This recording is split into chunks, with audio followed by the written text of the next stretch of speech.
Amici bellini, allora buon inizio settimana, quindi buon martedì. Volevo fare un recap, ma ha parlato il presidente e quindi noi dobbiamo, come al solito, parlare delle sue parole. Cominciamone.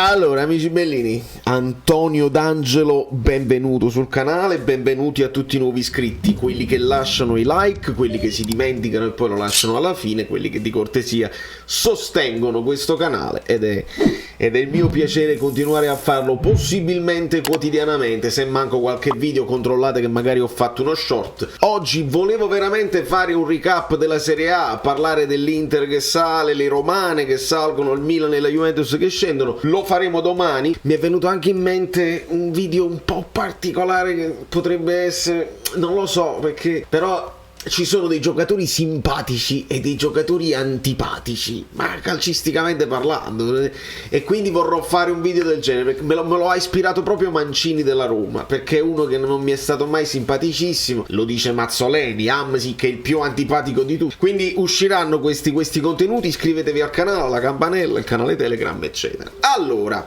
c'è stato questo convegno, vedi gli amici abbonati, ha detto che ha fatto la cvacciata, perché ADL a ruota libera, invitato al convegno, ecco, è la presentazione della prima cattedra universitaria italiana specificamente dedicata a giuridicità delle regole del gioco del calcio, inaugurata oggi eccetera eccetera. Quindi nell'Università degli Studi della Campania Luigi Vanninelle, Santa Maria Capua Vetere. Benissimo, e ringrazio sempre Calcio Napoli 24 perché sono sempre precisissimi, ci postano tutto in integrale e quindi noi possiamo sentire e possiamo parlare. Allora, quando De Laurentiis ha il microfono davanti e va a ruota libera, ovviamente fa sempre discorsi che toccano tutti gli argomenti. È pure complicato trascrivere De Laurentiis perché mentre sta parlando di una cosa gli entra un altro argomento in mezzo, lo vuole analizzare e quindi si cambia praticamente argomento e molto spesso diventa difficile da seguire. Però ci sono dei concetti chiari che ha stabilito. C'è stata la solita poca eleganza, dovete permettermelo, perché se gli facciamo tutti i complimenti per aver fatto la squadra competitiva, per aver indovinato gli acquisti insieme a Giuntoli, io gli devo pure dire che se tu vuoi, ecco, è proprio lì la contraddizione, se tu vuoi lottare per il sud contro il nord, se tu ami la città, se tu vuoi portare il discorso di Napoli tutta, squadra e città, in cima al mondo per bellezza, per grande potenzialità, non dire parolacce, non le dire, non c'è proprio bisogno, non c'è bisogno. Si possono fare contenuti anche su YouTube senza dire per forza parolacce. Ci sono dei comici che riescono a farti sorridere anche senza dire parolacce, invece ci deve essere sempre la parolaccia e a me non piace. Può non piacere, ma quelle doveva proprio esprimere il concetto, secondo me si può evitare. Quindi lui comincia a rispondere a un pochino di punti che vengono poi estrapolati da un discorso generale. Dice: Guido Clemente di San Luca si chiede, c'ha questo dubbio amletico se a De Laurentiis è tifoso o meno, e lui comincia a dire: ma secondo voi rimanevo a capo del Napoli da 19 anni se non fossi stato tifoso? Sicuramente. Quindi lui esclude il poter controllare una squadra se non sei tifoso. C'hai pure il Bari, allora sei tifoso pure del Bari, oppure il Bari è solamente un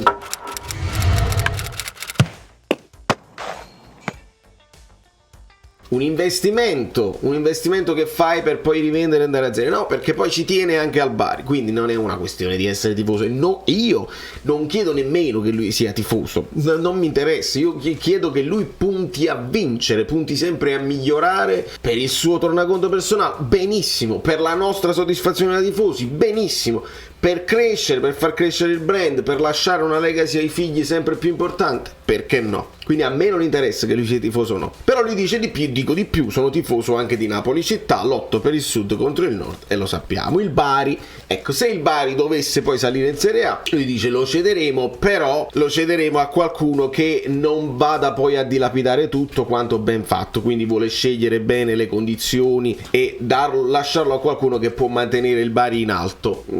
ovviamente questo ci fa riflettere, ci fa pensare che tutti quelli che hanno detto il Napoli sta per cedere, De Laurentiis vuole cedere il Napoli, io vi ho sempre detto che secondo me il Napoli non ha assolutamente intenzione di cederlo e al massimo cede il Bari, ma dipende sempre da chi ti fa delle offerte per che cosa, è sempre quella la situazione. Quindi lui torna indietro e dice: io ho gli esempi del cinema, e dal cinema io vedevo mio nonno, mio zio, vedevo 18 avvocati e poi un capo dei 18 avvocati, come si facevano i contratti per gli attori, per gli sceneggiatori, e da lì lui prende tutto lo spunto per cambiare poi il modo di fare calcio, il modo di fare i contratti. Vedete che il Napoli c'ha l'uomo dei contratti, e quindi lui prende dal cinema, porta al calcio e poi ci dice: quando il calcio cambia e diventano tutte società per azioni, e lì rimette in mezzo, se questo è un leitmotiv di De Laurentiis, la Melandri che ci ha rotto i cosiddetti, e quindi puoi dire anche cosiddetti senza dire quella cosa là, e quindi sempre la solita storia, controllare, avere un controllo sui giocatori diverso. E qua poi dice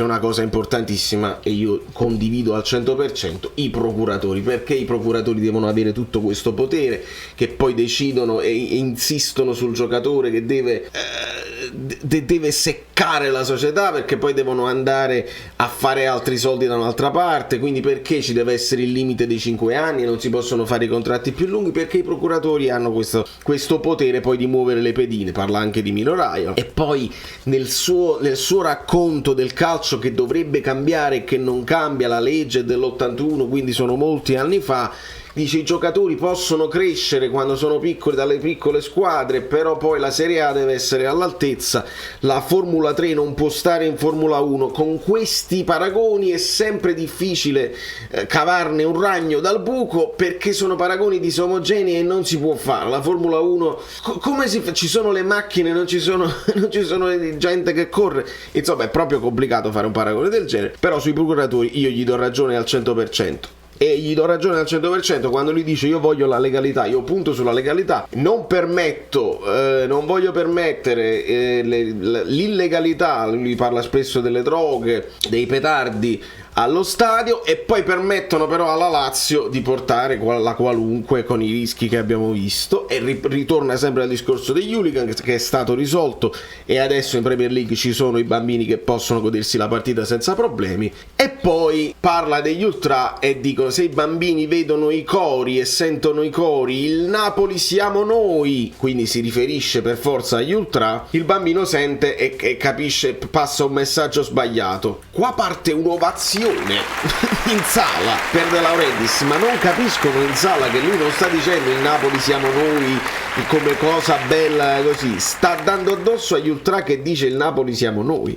E io qua ho sentimenti contrastanti onestamente, perché il Napoli non è lui, non sono io, ma siamo tutti, e non sono sicuramente gli ultra, ma gli ultra con il tifoso normale, con il simpatizzante, con quello che si vede la partita però non gli interessa di comprarsi i gadget del Napoli, il padrone del Napoli, l'allenatore del Napoli. Tutti siamo il Napoli, perché tutti quelli che sono interessati all'argomento Napoli sono il Napoli, e tutti muoviamo soldi, perché poi alla fine è sempre un discorso economico, oltre all'amore, tutti muoviamo soldi intorno al discorso Napoli. Poi qualcuno lo fa con una passione incredibile che va al di là del risultato, della partita, della stagione, e altri lo fanno con altri principi, e molto spesso gli ultra hanno altri principi, se ne fregano altamente della partita e di come va. Loro hanno il loro codice comportamentale, devono fare le loro cose con gli altri ultra e devono andare contro certe situazioni e devono avere la libertà di fare certe cose, discorsi che vanno proprio oltre il calcio e che mi interessano pochissimo. Quindi questa ovazione che riceve il presidente quando dice il Napoli siamo noi,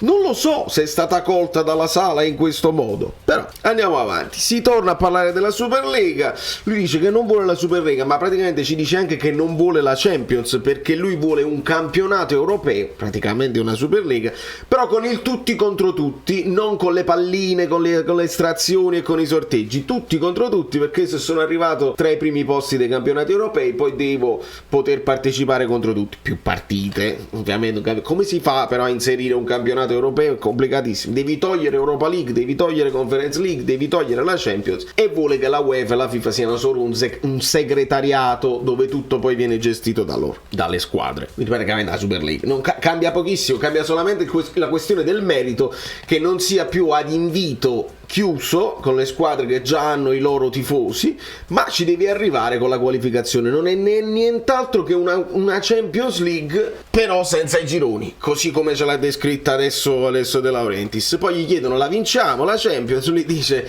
ci portiamo Iella da soli, dobbiamo essere silenziosi, quasi si parla dei tifosi che già sventolano il 3 praticamente, dobbiamo essere silenziosi perché le onde negative si propagano. Altra ovazione del pubblico. No, non mi trovo.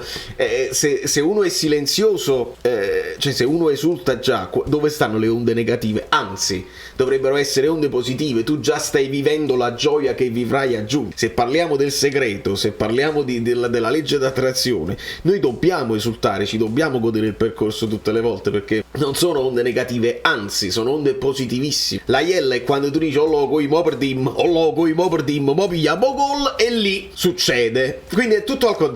È tutto al contrario, in questo caso non si trova. Però quando mi si dice sconfitta salutare, perché altrimenti poi ci sediamo, io qua non lo capisco e non lo capirò mai. Il discorso della sconfitta salutare sapete quando lo accetto, come vi ho detto in passato. E il Napoli ha dimostrato di poterlo fare, che andiamo poi a giocare con l'Atalanta e vinciamo con l'Atalanta. Allora io vi posso anche dire: beh, è una sconfitta che ci ha fatto, adesso abbiamo vinto 5-0 con l'Atalanta, vuol dire che è una sconfitta che serviva per resettare, ricaricare le batterie e tornare più forti di prima. Altrimenti, signori, io resto sempre convinto che invece che una sconfitta che può servire e salutare, perché sennò ci sediamo, come la mettiamo se il Napoli avesse vinto tutte le partite? Non è più salutare vincere le partite, che poi a un certo punto hai vinto il campionato. Dov'è che una sconfitta fa bene? Mai, non può mai fare bene una sconfitta, perché immagini il contrario della sconfitta. Vinci, quella fa bene di sicuro. Quindi non può esistere una sconfitta salutare, non lo accetterò mai. Accetto il discorso che può capitare, accetto il discorso che non sia un dramma, ma che una sconfitta sia ottima. I discorsi che si facevano praticamente: o si vince o si impara, non c'è altra soluzione. La sconfitta non può mai essere salutare, può toglierti delle certezze, può darti dei dubbi e tu ti impegni di più, va benissimo,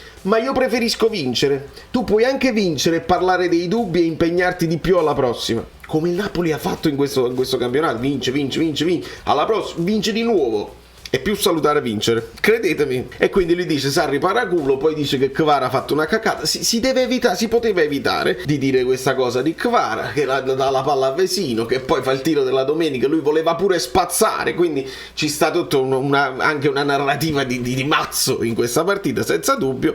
Lo scudetto è la Champions, mi auguro di vincerle entrambi. Poi torna a parlare del tempo effettivo, lunga parentesi su Berlusconi. Lui dice: l'America ti aspetta a gambe larghe, se tu senza il Viagra te la puoi fare, eccetera, eccetera. E poi ci sono vari discorsi con un fan club, c'è una domanda di fan club, ma si sente malissimo.